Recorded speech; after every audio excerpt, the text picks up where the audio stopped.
Hi, David, they call me MacGyver. Today I'm going to show you how to build a retaining wall out of railroad ties and how to secure it so that it won't topple over. And in the video I won't show you how I leveled it. I just used a flat blade shovel and a pick and had to get it all level. I kept using my 6-foot level to check to make sure it was level. Then I put 2 inches of 3/4 minus gravel.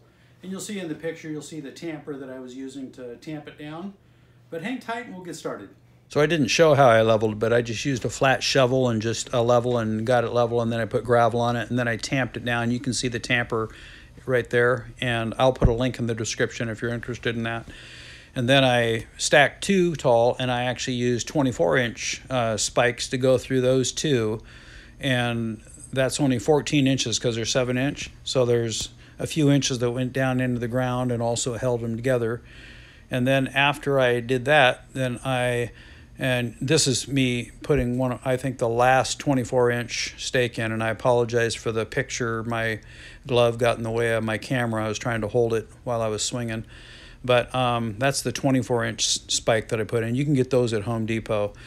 And then I used a 7/8 drill bit, and that's a quick disconnect drill extension. I'll put a link in the description if you're interested in that as well. I had 2 of them, so I had about 28 or 30 inches, and I start drilling through, and I lined up the holes in the railroad ties, so I really am only kind of catching the edges of the 5/8 holes that are in there. And then I do the same thing. I cut the rebar in half. It was a 10-foot section, so that's 5 foot long. I ground the point on the end just to help it get going into the ground, and I started off by using the hand sledge. And you'll see here in a second, I actually borrowed my son's jackhammer, and he has a cup that slips over the top of that peg.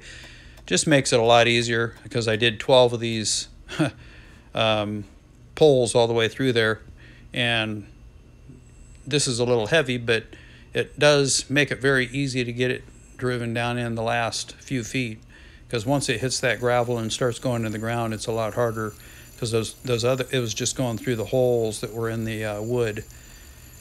And you can use a sledge to get it down. I'm just showing you another option.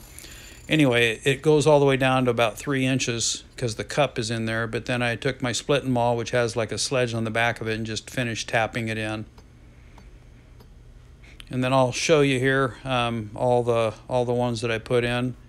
I think there's a dozen of them across there. I had 5 or 6 of these rebars and cut them in half and sharpened the ends and drove them through there. I'm pretty sure it was 12.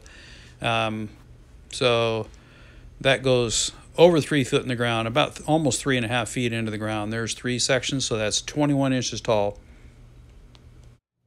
Well, I'd like to thank you for watching. I hope that was some good information for you. And if you haven't already subscribed to my channel, if you'll do that and then click the bell icon, and then every time I come out with a new video, you'll be notified. Thanks a lot. You have a great day.